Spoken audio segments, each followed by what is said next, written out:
à Raleigh. Mon camarade Renaud Lavoie. Renaud, comment ça va? Ça va hyper bien, hyper excité pour le match de ce soir, Jean-Charles, pour être honnête avec toi. La qualité de cette finale est très relevée. Ça ne sera pas à sens unique, tout le monde le sait. Et la réponse des Hurricanes ce soir, là, je pense que tout le monde a hâte de voir à quoi ça va ressembler. Tu as tellement raison. C'est la bonne expression. C'est la réponse ce soir des Canes qui est intrigante. Ouais. À commencer par leur joueur de centre de prédilection, Sébastien Aho. Un but à ses 10 derniers matchs. Il saute sur la glace ce matin. Dès qu'il saute sur la glace, il va voir qui tu penses. On va voir les images ensemble. Saute sur la glace, se garoche sur Rod Brindamour. Et là, on parle évidemment, c'est vraiment Sébastien Aho qui a été voir Rod Brindamour et non le contraire. On a parlé longuement de stratégie parce que justement, on veut s'assurer que tout le monde est sur le même diapason. Quelle belle expression. Et écoute, sans Sébastien Aho, Jean-Charles, tout le monde le sait que ça va être impossible pour cette équipe-là de connaître du succès. Il faut qu'il trouve une façon de, relancer ses alliés, Seth Jarvis, Andrei Svechnikov, d'excellents joueurs de hockey, mais si le joueur de centre ne fait pas grand-chose, c'est difficile pour les alliés, comme tu le sais très bien. Alors, la réponse de ce joueur-là ce soir va être très intrigante, je dirais, et intéressante. Et si Rod Brindamour a un sourire après le match, fort probablement que son premier trio aura connu du succès.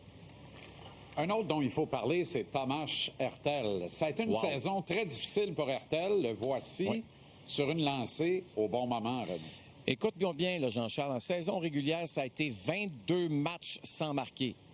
Pense-y, là. Tu es un prolifique marqueur et pendant 22 rencontres, là, tu n'es pas capable d'aider ton équipe offensivement. En séries éliminatoires, ça a mal commencé. On va regarder le tableau suivant ensemble. Quand on dit mal commencé, là, écoute, c'est un désastre dans les premières rencontres, mais depuis, ça s'est grandement amélioré pour lui. Dans le fond, il a, d'ailleurs, 2 buts gagnants lors des 3 dernières victoires des Golden Knights. Puis ça, ce but-là va passer évidemment à l'histoire parce que la passe exceptionnelle de Season là-dessus qui permet évidemment à Hertl de ne pas hésiter et prendre ce lancer. Écoute, lui, c'est un joueur qui est très émotif. C'est un joueur qui... Tu sais, quand on le voit sur la patinoire, le seul moment où il est vraiment, vraiment heureux, c'est lorsqu'il est capable justement de faire ce qu'il a fait ici. Et on est très, très heureux de l'avoir présentement chez les Golden Knights de Vegas. Je vais le rappeler pour les gens à la maison là, qui ne le savent pas. Ça, c'est un joueur qui jouait avec les Sharks de San Jose, qui a été voir le propriétaire avec qui il avait une excellente relation. Et il l'a regardé dans le blanc des yeux et il lui a dit « Je ne peux pas continuer dans une reconstruction ici. Je dois gagner la Coupe Stanley dans ma carrière. Est-ce que tu peux m'échanger à une équipe gagnante? » C'était très difficile, cette conversation-là, parce que quand tu t'entends très bien avec une personne qui est en plus ton patron, de lui dire « Je dois tourner la page », ce n'est pas évident. Alors, Tomas Hertl, aujourd'hui, qui est récompensé, qui est à 3 victoires de soulever sa première Coupe Stanley dans la Ligue nationale. Et ça apporte une toute autre dimension à cette attaque des Golden Knights, parce qu'on rappelle qu'ils jouent sur le troisième trio avec Mark Stone et Colton Sissons, qui est comme l'espèce de gars dont personne ne parle sur ce trio-là. Mais il y a du génie dans cette passe du revers, là, une sauce, comme on dit dans le jargon, pour Hertl. Quand tu as un troisième trio de cette qualité-là, normalement, tes affaires vont pas pire, tu sais. Je te dirais que tu vas dans la bonne direction sans aucun doute.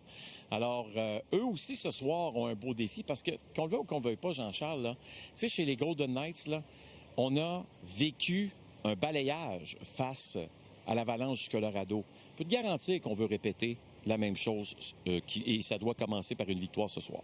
Ils n'ont pas connu la défaite depuis 7 matchs dans le parcours éliminatoire. Ils avaient gagné des matchs... les 2 derniers matchs de la série de deuxième tour et ont balayé les Golden Knights. Et là, mène 1-0 dans cette série. Exact. C'est un rouleau compresseur dont fait partie Shea Theodore, dont il faut parler aussi. Est-ce qu'il reçoit assez de crédit, Theodore? C'est une bonne question. Tu sais, il se fait prendre sur le premier but de Nicolas Ehlers. Là, c'est lui qui décide, si tu veux, de perdre... Ben, pas décide, mais il perd une bataille 50-50 sur le long de la bande. Mais écoute, par la suite, il y a des défenseurs, comme tu le sais, ou des attaquants. Lorsqu'ils commettent une erreur, leur match est terminé. sont pas capables de se remettre de l'erreur. On en a vu quelques-uns, surtout chez les jeunes joueurs des Canadiens de Montréal. Maintenant, quand on regarde par la suite le reste de son match, un but, 2 passes, OK? Il a été dominant dans tous les aspects du jeu. Cette passe-là, écoute, là, il faut... C'est ça. Tu viens de le mentionner, tu utilises le bon terme. C'est du génie. Pourquoi? Parce que cette passe-là, elle est télégraphiée d'une certaine façon, mais il faut une vision exceptionnelle, puis comprendre aussi ce qui se passe devant toi. Alors, est-ce que c'est un joueur qui est sous-estimé? C'est très rare qu'on le place parmi les candidats au trophée Norris. Il y a toujours d'autres mondes qui sont devant lui, évidemment, mais force d'admettre que ce joueur qui appartenait aux Ducks d'Anaheim, qui s'est retrouvé avec les Golden Knights dès la première saison, présentement, là, ce qu'on a vu en tout cas dans le dernier match, c'est assez incroyable là, ce qu'il a été en mesure d'accomplir. Bref, ça va très, très bien pour lui et les Golden Knights, comme tu le mentionnais. On va se reparler tantôt à la mise en échec, Renaud. Est-ce qu'on va parler, on rajoute un peu de Dylan Larkin, peut-être pour commencer la mise en échec, mon Jean-Charles? Je ne sais pas si ça te tente. Pierre nous écoute, là. Il va falloir. Un petit peu de Dylan Larkin, là, qui a demandé, pour ceux qui ne savent pas pourquoi on parle de ça, une transaction. Imaginez-vous. C'est fou, hein? Le capitaine est la grande inspiration des Red Wings, là. Écoute, là. Exactement. Pas n'importe quoi, là. Pas n'importe quoi. En même temps, il est celui qui devait amener cette équipe à la respectabilité. Il n'est pas de deuxième jour.